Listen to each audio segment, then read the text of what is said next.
I never wanted to be a mother, but I was careless and got pregnant. It was the worst Motherhood is often painted as the pinnacle of woman's purpose, the ultimate fulfillment of femininity. Society wraps it in ribbons of joy, sacrifice, and unconditional love. We grow up with the idea that becoming a mother is not just expected but inevitable. But what happens when the truth is far from the fantasy? What happens when a woman steps into the role and realizes she regrets it? Not the child, but the life that the motherhood forced her into. This is not about demonizing motherhood or children. It's about giving voice to deeply taboo and often misunderstood reality.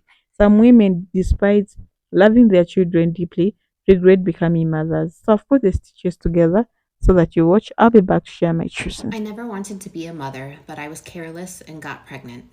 It was the worst news I have ever experienced in my life. The only thing I could think about was how I had ruined my life forever. My first thought was to abort, but the laws of the country where I live do not allow it. Everyone was happy except me. Everyone loved the baby except me. My pregnancy, although it was a good one, it was a sad one. The day my son was born was not one of happiness. Sadness and dreadfulness took over me, and the only thing in my mind was this is how my life has ended. Nothing is mine anymore. And I couldn't do anything to change it. My time is no longer mine. My body is no longer mine.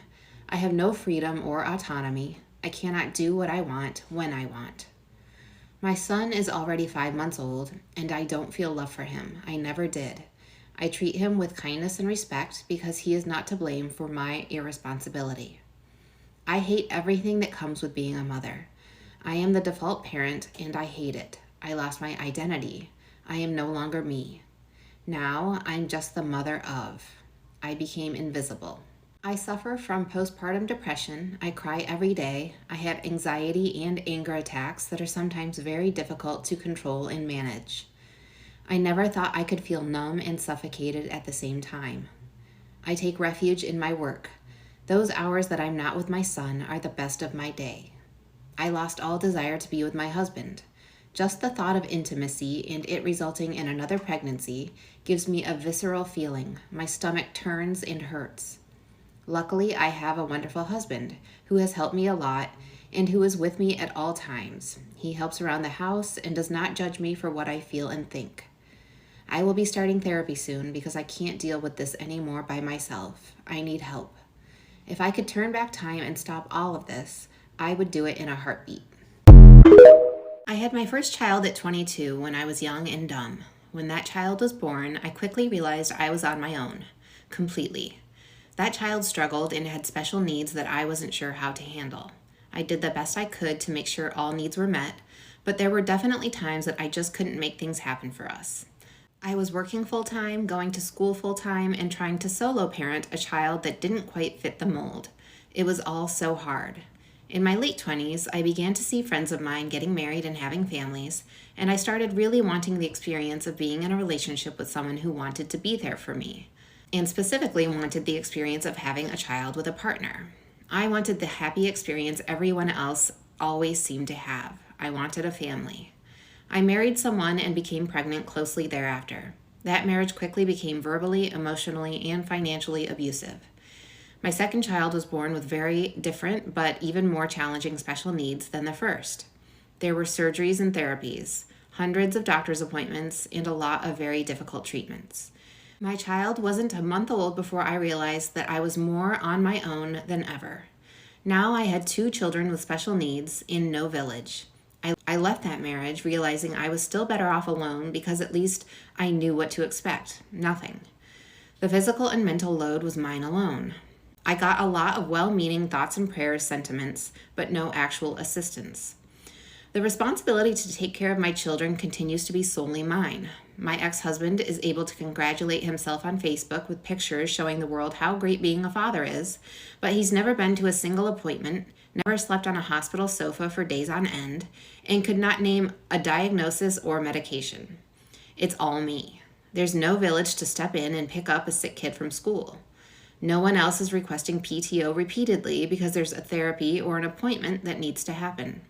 No one else is having to figure out where to cut corners when an extra medical expense pops up. I love my kids so much and can truly say that their existence has saved my life many times over. But the amount of guilt I have due to my own limitations and what I'm able to do for and provide them is gut-wrenching. It's so isolating. I believe society promotes the idea that raising children takes a village and that there will therefore be this infrastructure of camaraderie to help mothers when things get tough. But it's been my experience that those platitudes are just another measure by which a mother can fall short. Society functions on the idea that you will have assistance. You won't miss work all the time. You won't struggle to provide basic necessities. You won't be so physically and mentally drained at the end of the day that you can't even enjoy your children. I, as a woman, believed that's how it worked. Had the reality of motherhood been expressed more, perhaps, I would have chosen a different path. I love my kids, but to say having them hasn't required a total sacrifice of my body, money, time, and identity would be a lie. I don't exist anymore. Only their mother does. And she's failing at everything.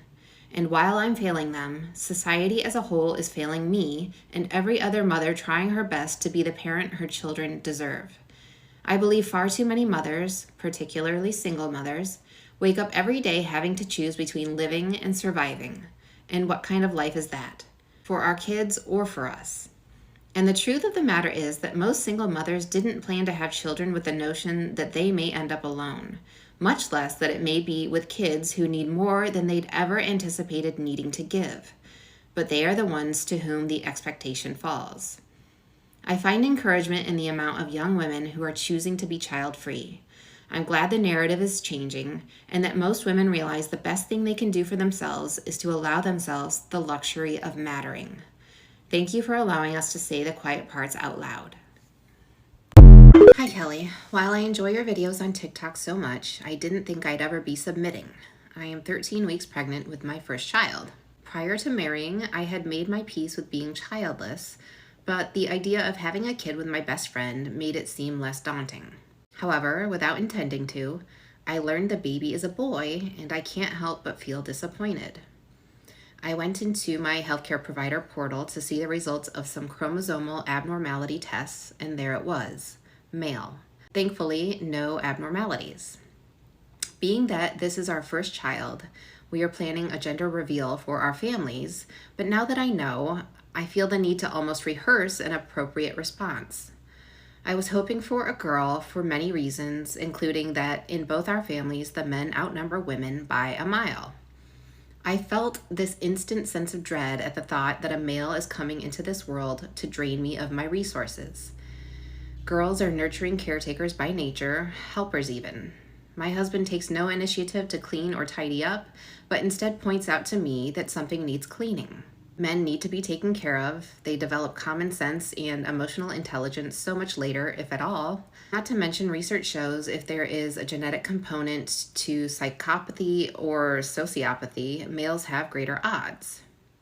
I know that's morbid thinking, but the idea that my kid will take decades to become independent worries me.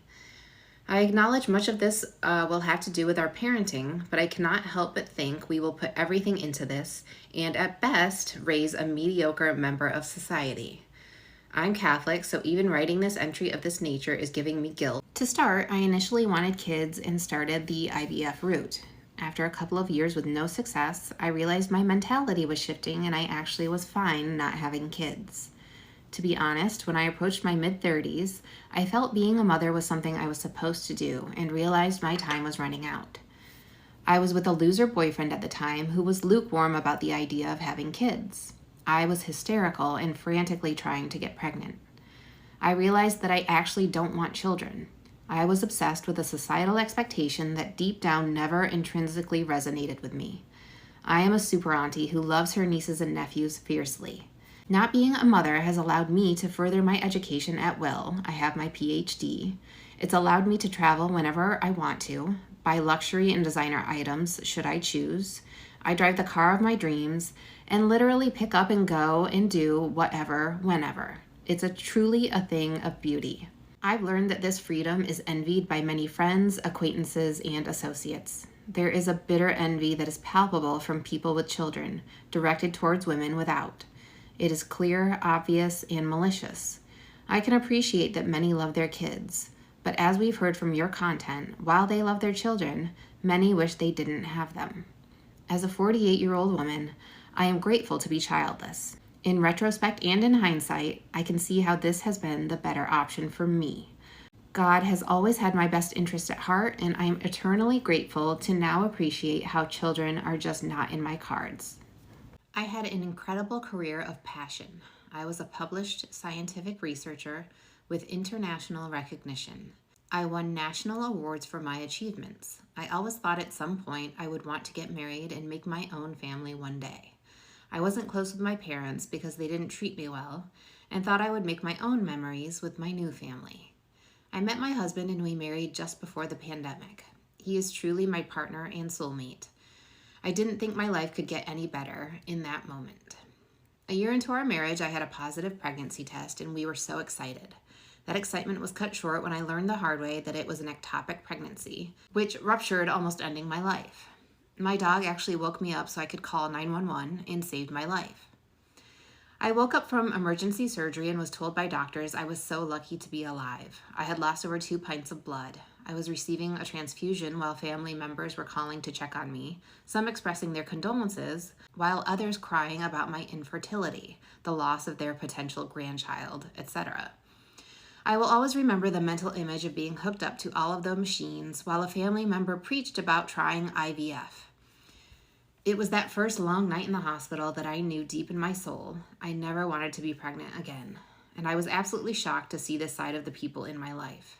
My near-death experience left me bedridden for 6 weeks and with crippling pain that doctors couldn't figure out. I had serious health issues for the next 4 years, pain and fatigue, so many doctor's visits with no answers. And despite all of my health issues, I was getting questions about when I would try again, and why didn't my husband and I just do IVF. I even had an aunt mail me a letter about how she had grandchildren thanks to IVF. No one cared that I was so sick, and no one seemed to care that I was at a much higher risk for pregnancy than the average person. Being chronically ill and infertile showed me the darkest sides of both the medical industry and our society. That's why I panicked when Roe fell, because I knew firsthand how bad things can be, and that people genuinely do not seem to have any concept of or empathy for all the horrible things that can happen to pregnant people. My husband and I decided we would be open to adoption to become parents rather than putting my body through anything more. If it happened, it happened. If it didn't, we were still the best of friends and partners. A few years later, we adopted our son. I will not share my son's story on here because it belongs to only him. When we told our families our intentions to adopt, some were supportive while others made comments. For example, we were told no one would participate in a registry if I wasn't pregnant, as if my son would somehow not be worth the celebration because he wasn't genetically related to me. I will say this now that I am a parent. I love my son and I am happy to be his mother, but I feel lied to about parenthood. I think if I had known about all of the smaller details that end up being such large day-to-day difficulties, I don't think I would have ever wanted to be a parent. I feel most lied to by the women in my life who didn't educate me at all about things like this until I was going through it myself. They glossed over motherhood like it was magical, when it is anything but. And now that I have one child, anytime I express that I am struggling, I get told that's why you have to have more kids. They'll play with each other and it's less work. I'm sorry, but I've caught on to the lies. In no way, shape, or form can having 2 or 3 children be less work than one, especially in today's society and economy, which is why we are a one and done family. I love my son so much, but being a parent isn't magical. It is hard work. And I'm saying this with the privilege of a completely present and amazing husband and father. I don't even think the word rewarding is an appropriate label for parenthood. I think parenthood is hard work every single day that you're not rewarded for, and you need to be okay with that concept before considering it. And for some of us, you have to be okay with the depressing realization that the effort our parents put into us was abhorrent. I am reminded of this daily as I raise my son as the parent I always deserved. I love my son. I love that I feel my inner child healing when we play pretend together, or when he shows me a cool rock that he found. I never really got to be a playful child. Our family has a strong bond full of love. But that love takes so much effort despite it feeling so natural. I can understand why so many do not want to be parents. That's a video, guys. I'm just here also to share my true sense, like what I think about today's video. Women who regret motherhood often carry this secret like a shameful burden. They smile through the school plays and bake sales, all while internally struggling with the weight of a decision that changed the course of their lives. Society doesn't allow space for this kind of regret. A man can openly say fatherhood wasn't for him, and he might get a nod of understanding or even sympathy. But when a woman says it, she labeled cold, ungrateful, or worse, a bad mother. The truth is, maternal regret is not rooted in a lack of love. It's often rooted in the loss of self freedom and choice. These women feel like their identities dissolve the moment they give birth. Suddenly, they are not allowed to be tired, angry, or unfulfilled. They're just supposed to be a mother and nothing else. Many of these women entered motherhood because it was the next step. Maybe their families pressured them, maybe their partners wanted it more, or maybe they simply didn't know they were allowed to want something different. There's a widespread assumption that all women have a natural maternal instinct that is weird to want babies. But that's not always true. Some women don't have the instincts, and that's okay. Yet they still go through with motherhood, hoping that love for their children will override the loss of their former lives. And in some cases, it doesn't, or at least not fully. What we really acknowledge is the impact motherhood has on mental health. Some women experience deep postpartum depression that never quite lifts. They feel isolated, invisible, or unsupported. They may mourn their careers, relationship, or creative lives. They may feel trapped in routines that leave them numb and that guilty or the guilt is crushing. Because how do you confess regret without hating the very child you brought into the world? How do you say I love you but I wish I had never become a mother without being judged as heartless? There is also physical toll. Pregnancy, childbirth, and the years that follow can drastically change a woman's body and energy. Some women never fully recover physically or emotionally, and when they express frustration, they often thought to be grateful. Gratefulness become a cage where women are expected to smile and suffer in silence. We tell mothers to sacrifice endlessly, and when they break down, we call them weak. That contradiction is part of what fulfills the regret. We need to talk about how motherhood can be sometimes feel like a trap, not because children are a burden, but because the support system around mothers are often non existent. Many women are expected to raise children while also working full time, managing a home, and keeping their relationship afloat. They have no village, no backup, a certainty, no room to breathe. In those moments, regret is just possible. It's understandable. The problem is motherhood itself. The problem is that motherhood is often forced into a rigid mode, and when a woman are pushed for not fitting perfectly into it. And let's not forget the women who thought having a child would fix their lives, maybe heal a relationship, give them a sense of purpose, or bring happiness. But instead, motherhood magnified their problems. The relationship got worse, the loneliness deepened, and instead of finding purpose, they found exhaustion. These women often feel misled. They followed the right path and feel betrayed by it. They wonder that life could have been if they had chosen differently, and those thoughts hate them. There is also the silences. So many women feel alone in their regret because no one talks about it. Online, we see mothers posting happy pictures, milestone celebration, and cute moments.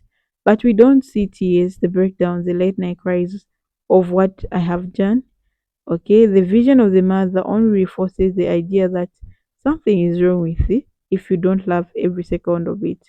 And so, when suffer quietly, some never speak the truth aloud, not even to the closest friend. We need to make a space for honesty. Regret doesn't mean failure. Regret does mean a mother doesn't love her child. It doesn't mean that. It means that she's human. It means she's allowed to reflect on her life choices and feel pain. Even when those children brought beautiful moments, it means we should stop idolizing motherhood as one size fits all dream and start treating it like a complex, like altering experiences it truly is. So to any woman listening right now who feel this way, you're not alone. You feel a valid. You are not a monster, you are not broken, and you are not the only one carrying this secret. Your regret doesn't define you, it reveals that you are capable of reflection, honesty, and growth. And even if you never get into order of the choice, you can still create a life that includes your truth. If you want to create a world where a woman truly have freedom, then we need to stop silencing those who regret motherhood. We need to stop forcing women into the role they never wanted, and we need to start telling the truth even when it's uncomfortable, because only then can support real healing and real choices. So a lot of women came online and said the truth that I regret having my children. But when you go to the comment section, no one is sympathizing with this woman because you don't know how the mental health of this person is. So I saw some comments where there's some women who are also going through the same, but they can't really mention it because they're scared that they might hurt their children, or maybe their families can see and they can end up judging them.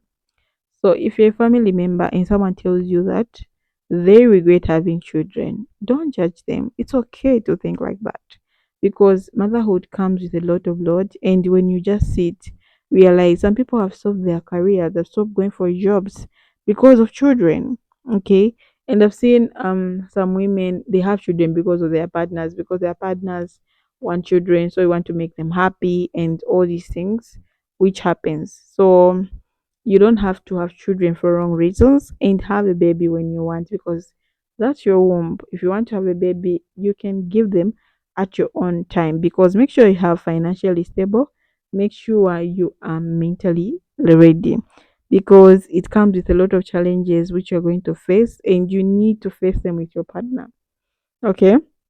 And don't have a baby for a man who has not married you. Wait for them to put a ring on their finger, and this is when you can plan to have babies. And don't have babies if you don't want to. No one is going to force you. You have right to say that. You shouldn't be forced to this society where they make it a must. When you go to college, you need to get married. There's this system alone, which doesn't sit really well with me. Of course, yeah. So that's a video for today. I just want you to share your true sense, what you think about today's video. Okay, do you ever regret being a mother, or what other means have you taken? Do you want to be a mother or you don't want to be a mother?